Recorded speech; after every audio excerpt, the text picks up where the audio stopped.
Assalamualaikum warahmatullahi wabarakatuh. Perkenalkan, nama saya Zulfa Nabila dengan 44240 Di sini saya akan menguji tabel ANOVA menggunakan aplikasi IBM SPSS. Nah, sebelumnya kita akan mengurus dulu variabel data dulu. Di sini ada lama fermentasi, konsentrasi nanti, ulangan atau kelompok, dan juga kadar pati. Nah, kita ketik di sini.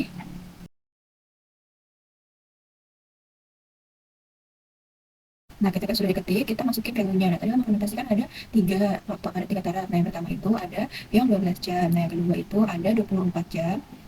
Dan yang ketiga itu ada 36 jam.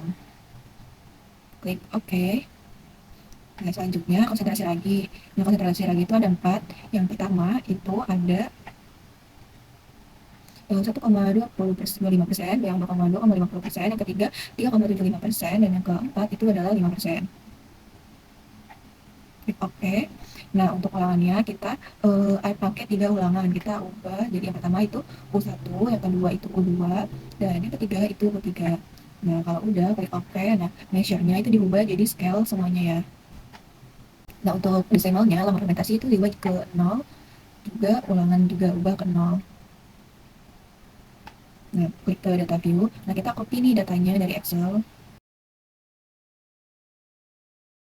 Nah, sudah klik analyze, klik general linear model, terus univariate, dan klik lama fermentasi pada part itu ke dependent variable, lama fermentasi itu fixed factor, dan juga konsentrasi itu ke fixed factor. Nah, lalu klik model.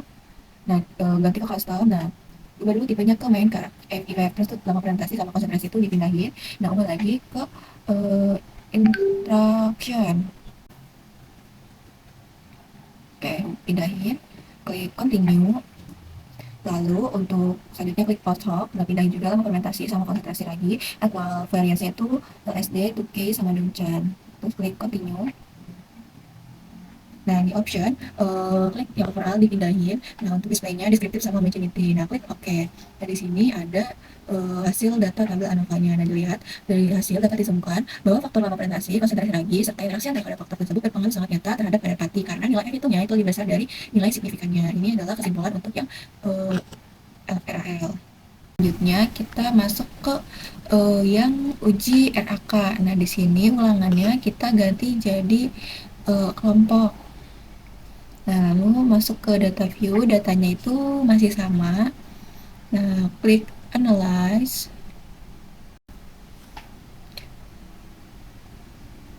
Nah, klik yang general linear model dan univariate. Lalu yang kelompoknya itu masukin ke fixed factor. Nah, kalau udah klik model, nah kelompoknya dipindahin dulu. Nah, sebelumnya dipindahin dulu tipenya jadi main effect, nah baru dipindahin ke model si kelompoknya ini. Lalu continue. Nah, untuk post hop-nya itu juga dipindahin juga kelompoknya. Equal variance masih sama. Continue. Lalu option itu sama ya kayak sebelumnya. Jadi langsung aja continue. Klik OK. Nah, dari sini kita cari tabel ANOVA-nya. Nah, ini tabel ANOVA-nya. Nah, untuk RAK pun kesimpulannya sama ya, bahwa faktor lama fermentasi, konsentrasi lagi, serta interaksi antara kedua faktor tersebut berpengaruh sangat nyata terhadap kadar pati karena nilai F itunya itu lebih besar dari nilai signifikan. Nah, pada kelompok terlihat pada F itunya itu lebih besar dari signifikan yang berarti tidak berpengaruh nyata terhadap kadar patinya. Nah, selanjutnya kita akan menguji tabel ANOVA, RAL, dan RAK menggunakan aplikasi DSA Stat. Nah, di sini sudah ada datanya sama seperti yang menggunakan SPSS. Nah, pastikan sudah ada yang DSA Statnya juga, ini udah ada in-ins-nya. Kalau sudah, tinggal diklik in-ins-nya, terus klik yang ANOVA. Nah, blok data tabelnya, datanya dari sini sampai ke bawah. Kalau di blok, klik OK. Terus, nah, karena kita dua faktor, klik dua faktor. Nah, kalau ini masih RAL, kita jarang klik, jadi klik yang ini dulu. Nah, terus ini kliknya faktorial. Nah, first faktornya itu lama fermentasi, second faktornya itu konsentrasi lagi. Nah, yang to be analyze-nya itu kadar pati.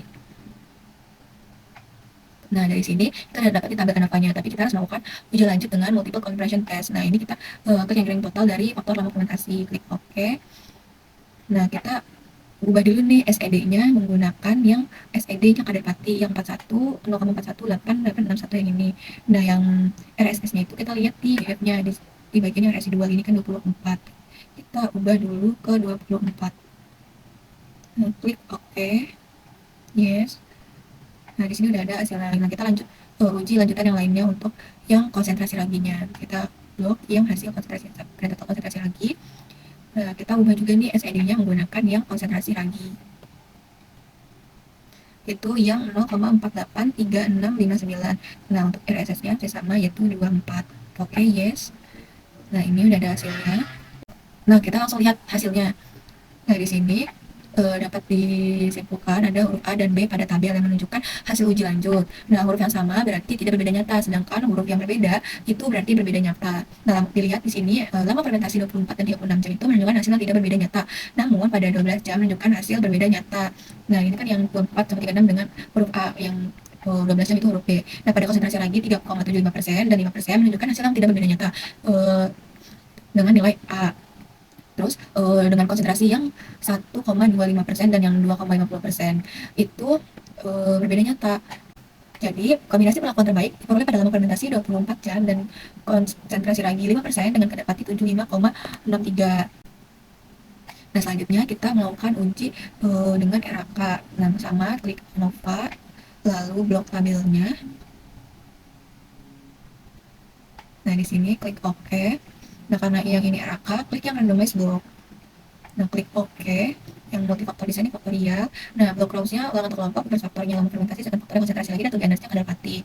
Nah, sama seperti RAL, kita lakukan uji lebih lanjut dengan multiple conversion test. Itu klik yang faktor pertama untuk lama fermentasi di fermentasinya di blok, lalu kita ubah dulu nih SED-nya menggunakan yang lama fermentasi, yaitu yang 0,435652. Nah, untuk residu RSS-nya itu diubah ke 22. Nah, klik OK, yes. Nah, sudah dapat hasilnya. Kita lanjut uji lagi untuk yang faktor B, yaitu konsentrasi ragi. Nah, kita blok grand totalnya, itu klik OK. Nah, dari sini ubah juga SED-nya dengan yang konsentrasi ragi, yaitu 0,503048. Nah, untuk RSS-nya itu sama sih sama. Terus klik OK, kalau udah pasti sama. Klik yes. Nah, di sini udah ada hasilnya. Nah, kita uji sekali lagi untuk faktor interaksi, konsentrasi, dan juga lama fermentasi. Di sini kita blok datanya, klik OK. Nah, kita ubah juga SED-nya untuk SED yang interaksi, yaitu yang 0,871304.